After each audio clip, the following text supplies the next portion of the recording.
Okay, we're back in operation, and we would like. We are not. We'll find out. If everything is okay, we will thank Professor Shu for the magic that he implemented. Thank you. Now, as I was saying, what we need to do is we need to go through several steps. Let me stay away from this. Several steps of testing and repairing in our solution. And that's like this. So you see the packaged ICs are sitting somewhere, and we have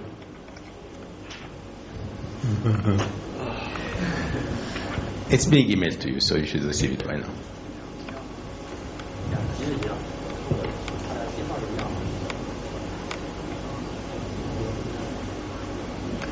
Okay, whenever it comes, we'll see. So if these are the package chips, they go through this equipment. This is called the ATE. Do you know what ATE stands for? No? It's the automatic test equipment. Okay? It's a big piece of machine that the chip gets hooked to, and it applies lots of signals on it, lots of patterns that are prepared in advance in order to test it and ensure that it is working fine. And at the end, we get chips that are either passing or failing. One of the two. Have you received it? Okay, keep checking it. It's a large file. It will come soon. Once it comes, we can switch. Good. Yeah. So these chips are either good or bad, and typically when a process is new, the semiconductor process is in early stage, there's the higher probability of having chips that are not good. Then over time, when it matures, then we will have more chips that are good, and we'll be going through this pass-fail testing. Now this pass-fail testing is not magic. There's lots of science behind it. There are lots of algorithms to create the proper test patterns to be applied on the chips. And we'll go together through that to understand how are these implemented, how are we applying it, and getting it from there. I said before that there are defects that happen in the chip. These are some sample defects that could be in the semiconductor, and those defects are impurities that happen during manufacturing stage. And due to those defects, we'll have the problems that you see above. Now, I'll give you a little bit of the basic principles of testing, then we'll jump together into these more complex chips to understand where we are going with them. Now, assume that we have some logic that is sitting in your chip. And let's assume that this logic at this point here, this triangle that you see over here, this triangle is pulling this node to ground, okay? So it's not supposed to, this was not supposed to be there, but due to a defect, this line is pulled to ground, okay? We call this stuck at 0. So this point, instead of carrying ones and zeros as it's supposed to carry the connection, it is now forced to be 0 because of this connection here. Now, that's not good because I will not be able to do my job properly here. My job will go through this with problems. Therefore, I need to be able to find out if this defect exists, and similarly there can be many defects in this chip. Many other lines can be connected to zeros, to ones, can be connected to each other, can be weak cells, and so on. Now here we're looking at just one line if it's connected to 0. If this was the defect that I am searching for to ensure that this circuit is doing the job properly, how do I test it? I test it by applying some signals here. I test it by applying 1 and 0 here, because by doing so, this 0 will supposed to be converted to 1, but it will not convert because this is fixed to 0. Therefore, this will be a 0, and I'll go out. Instead of getting a 0 as an outcome, I'll be getting a 1 as an outcome. Similarly, here I'll apply this signal, and at the end, I was looking for a 1 to come out if there was no defect. But because this defect exists, this connection to the ground, therefore the outcome will be 0. Okay? So therefore, by applying this pattern, 1000, I was able to differentiate on the output side if this defect existed or not. If this stuck at 0 was there or not. If the stuck at 0 was there, I will receive a 0. If there was no defect, it was a clean, nice design, nice manufacturing of this design, then I will get a 1 at the end. Okay. So very simple principle. To do this, to find this defect, I was able to say that this is the pattern to be applied. If there were other defects, let's say if I'm checking if this other line is 0, then I will be able to find a different pattern. So there'll be many patterns to apply on this design to find out if each one of the faults is there or not. Okay? To find out if the chip is faulty or not, or this circuit is faulty or not, I need to apply a set of patterns. Now, of course, this is systematically done in a real design. There will not be an engineer who will sit and do these patterns by hand. There are tools that are automated for this, and they will look at every possible line. It could be stuck at 0 or stuck at 1, and accordingly we'll be able to penetrate this way and that way to find out what should be the input and what should be the output in order to detect if this is there. And we said that there are 5 billion transistors inside the chip. Then there'll be billions of such possibilities that need to be tested for. And a chip is not claimed to be a good chip unless we do this full test for it. Okay? So you understand the necessity for that? So necessity to apply such a test in order to ensure that the content is working well and it is moving fine. The basic algorithm to test this simple design is the D algorithm that was created some time ago, and this D algorithm was very good to give us the stuck at faults. Now, this was a long time ago. Since then, there are new types of faults that started to appear, and there are new types of algorithms that need to be applied, given the complexity of the designs, but we continuously improve this in order to get better results. Now, another fact is that if my design is small, if those 4 inputs that you see here were my pins on the chip, and that one output is the pin on the output side, then it is simple to do things because you can access the 4 pins here, and you can access the output pin, and you can measure if the output is 1 or 0. Problem is that not all the gates in my chip are easily accessible. If I have 1 billion gates in my chip, lots of memories in my chip, those gates are not accessible. Therefore, this detection is not easily done unless I have some way of accessing it. Okay? And that is changing the design slightly to make it accessible. We call that changing of the design for test purposes, design for testability. Which means, besides having the main function of your design, whatever the functionality is, whatever the application is, we need to do some additional things to make it easily testable. So design for testability is that idea of making those inputs, if those 1000 were not applicable through the pins, we have to go through a number of stages from the main pins of the chip to reach those terminals and apply the vector on it. And also the output, if it was not going to a primary output of the chip, it is some internal point. I need to have a way to bring this internal point to the outside world as well. Okay? So there are these nice capabilities that we have to build for. And that is design for test. DFT standing for design for test. And that design for test is a stage in the design process. You know that designing a chip goes through multiple stages, right? You do synthesis, right? Who knows what kind of stages we go through design? We do a description, then we synthesize, then we simulate, then we verify, correct? So we have numerous stages we go through. Among those stages, design for testability is one of the stages. In order to come into the design and implement certain additional logic into it to make it easily accessible for test purposes. So DFT is that concept of making it easily testable. And there's another concept term called ATPG.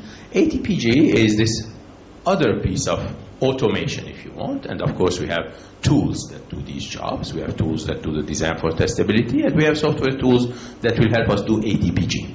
And ATPG is the automatic test pattern generation. That is that engine that will automatically find out which patterns will detect which defect. So it will assume all the defects that are there and accordingly create patterns to come and test those defects. That process, that automation, is the automatic test pattern generation tool. So basically it takes the fault models, such as the stock-at fault that we have seen. It uses the paths for DFT that has already built in and check how good this is. Now those patterns later on, we will be checking them in the design stage. So there is a verification stage. We call it the fault simulation, where we run those patterns and we make sure that those faults that we assumed are actually being detected, right? So the fault simulation is one of the stages that we have to go through. Once it is there, then we have to move ahead and in our design stage until we reach manufacturing. Those patterns, we will need them again upon manufacturing. Once we manufacture the chip, we have to apply the patterns on the chip, on the tester. You remember that big equipment we were talking about, the ATE, the automatic test equipment. That big equipment is the one that will bring those signals and apply them to the primary inputs, outputs of the chip, and apply various sets of signals, various sets of patterns, and those patterns will tell us if this chip is healthy or not. Therefore, we have these three key stages. One is modifying the design, that design for testability, then generating the patterns, that's the automatic test pattern generation, ATPG, and then later in manufacturing, once the semiconductor is made, to apply those patterns and find the outcome of it, find if this chip is good or bad. Okay? Questions? You have any questions? Does this make sense? Yes? Okay. What are the main reasons of defects? What are the main reasons of defects? The main, yes, good question, in fact. The main reasons of defect, there are two types of reasons. So defects can happen in a manufacturing process while you are putting the layers. You know how semiconductor is manufactured, right? You're putting layers above each other. So the equipment that are doing this are not perfect at large. So there are sometimes that are the equipment themselves are creating problems. Sometimes there could be some small impurities, any non-seeable small things in the air that can. That's why they do them in clean rooms to ensure that that clean room allows you to do it in a perfect way. So in manufacturing, therefore, that could be either the steps or the impurities that are added. Now later on, once you do the manufacturing, and the chip is done, it's packaged, and I send it to you, you start using it, there are still possibilities of things to happen. And this could be weak things that when I was manufacturing, I was not able to find it, but the cell was weak, but still functioning, right? But over time, and that's called the reliability problem, over time, it weakens more and it breaks. So that is life cycle, like all of us. When we grow in life, the life cycle, the lifetime, aging, bring weaknesses. So then aging happens also in the field once it's being used. That's one reason in the field. Another thing in the field is also radiation-induced defects. So also not only aging by itself, but also there are different causes from outside. There could be alpha particles, gamma particles, altitude related. So we'll discuss some of that. There are a number of other things that would happen during the life cycle, depending on the environment where the chip is being used. And this is also force the transistors to flip their values. a 1 in the memory will become a 0, or a 0 that you're hiding will become 1. So it changes the value of your content of the chip. And these also we need to be prepared for and detect them, also correct them if possible. Therefore, there are certain things that happen in manufacturing. There are other things that happen during usage of that chip. Yes? Thank you for the good question. Yeah, please. Whether billions of transistors are there, so how do they ensure that which transistor is faulty and which transistor is not? Because Yes. there's so many transistors. Absolutely. Absolutely. That is called diagnosis. So in this thing that I'll be speaking about, there's something called testing. Testing is just finding if the chip is good or bad. Okay, that is testing. But to know if the chip is working or the chip has something. I don't know where, but I know something is not working in the chip. That's testing. Next step comes to diagnosis. Now, if I would like to perfect my manufacturing to find out why it happened, so that this next chip, because I cannot fix the chip typically, right? But I'd like to know what has happened where in order for the next chips to do it better, right? And that's where I need diagnostics. So there are ways to do diagnostics. It takes longer, so there will be more steps to do. So this ATPG patterns that I talked about, to test only, that is shorter, faster, in order just to find out if the chip is defective and to claim it's defective. Done. So it's fast and quick response. Now, if I want to know where exactly that has happened or what exactly has happened, that's diagnostic. It takes longer time, but it helps for the future, because once you fix that problem, you may not see it later in other chips. Yes? So in terms of longer time, so how much time we are talking about? Yes. So in absolute measures, it depends on the complexity of the chip. How complex is the chip? We're talking about 7 billion transistors or 1 billion transistor. And it depends on how much sequential elements are there in the chip. Because combinational circuits are easy to test in and out. The more sequentiality you have, the more you have to initialize and spend steps on testing it. But overall, a chip will take few minutes usually to be tested. You have to imagine that you're testing a huge amount of information, and now we're talking about gates, and those gates are the logic side of the chip. But the chip is not only logic. There's memories, analog blocks, and so on. As you know, system on chip contains digital logic and analog and memories and so on. So all of these need to be tested. So we'll come later on to discuss the memories and how we test them and how. So all of those, if you add them all together, it could be 1 or few minutes depending on the complexity of the chip. Yes? Okay. And that is not in one shot though. As I said, we have to test it at the wafer level and later on at the package level as well. So if you add them up, it will take time. Thanks. Other questions? No. Okay. How are we doing? Looks good? Perfect.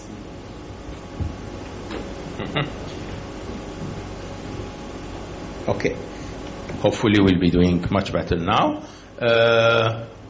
But the concepts are the same, whether we have the slides or not. What I need to is for you to understand the basic concepts so that we can go together deeper as we move forward.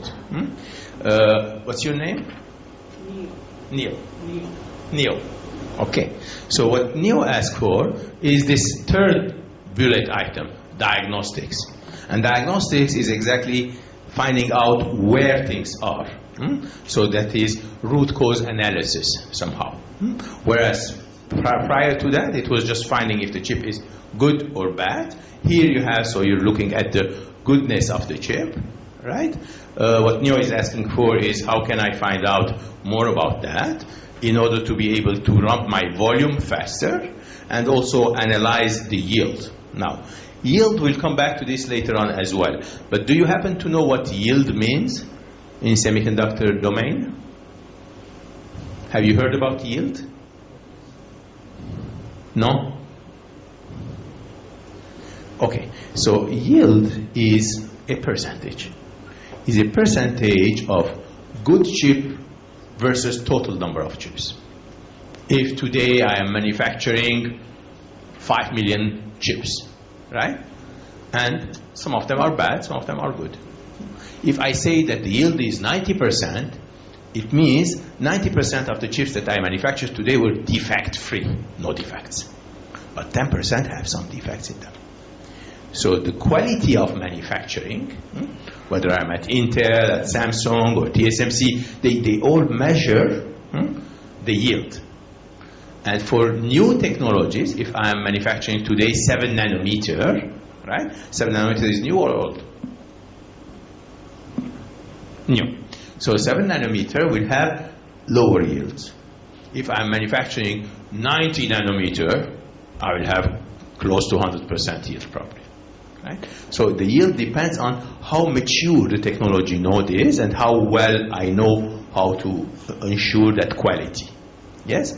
So that percentage, initially when I start a new node, it could be 60%, it could be 70%, it could be quite low.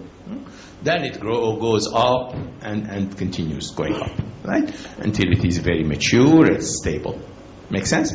And that yield is a major target for manufacturing. Whether I am the manufacturer, I am Intel, Samsung, or TSMC, or I am the recipient, I like to have very high percentage of good chips.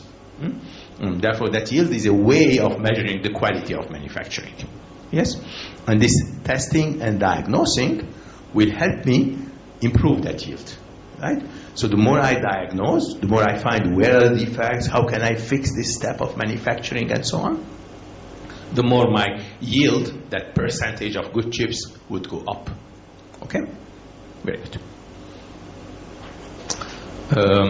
Now we'll be looking at a number of trends, a number of reasons that are having influence on the testing, on the complexity of testing. Okay. Now, one of the key things that we are seeing in SoCs that you may know of is that the number of IPs in chips are increasing. Do you know what are the IP used inside the chips? Any familiar? Yes? What is it?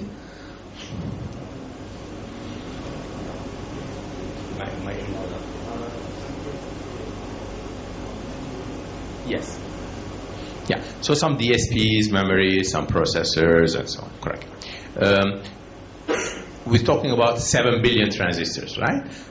If you are a designer somewhere in one of the companies, and you are designing a chip, and you're given 7 billion transistors, it's not easy to sit and do your project in a short time when you have 7 billion transistors for you to play with, right?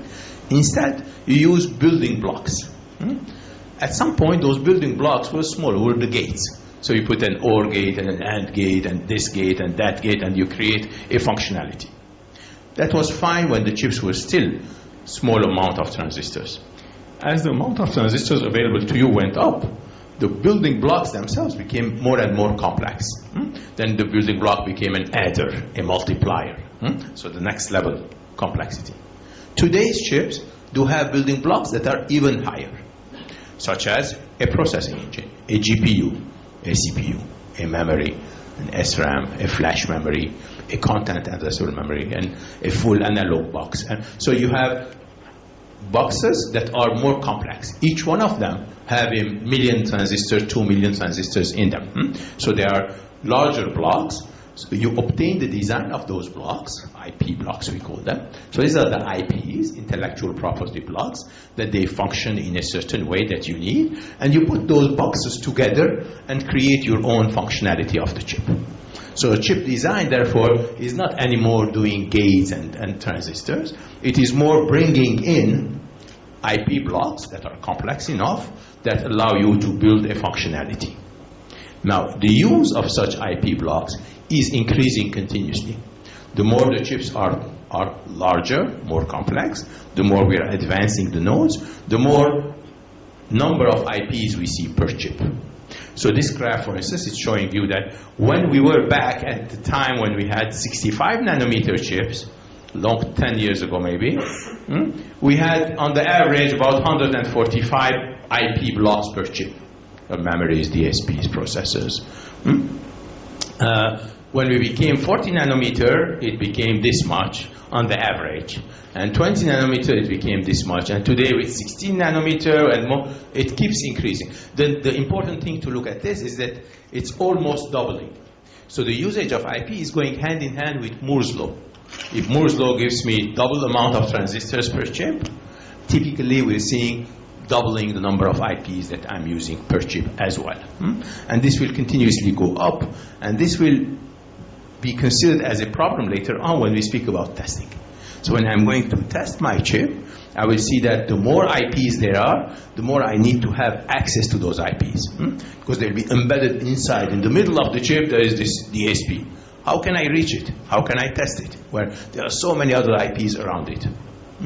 So accessibility of the IPs becomes a testing problem that we need to solve together.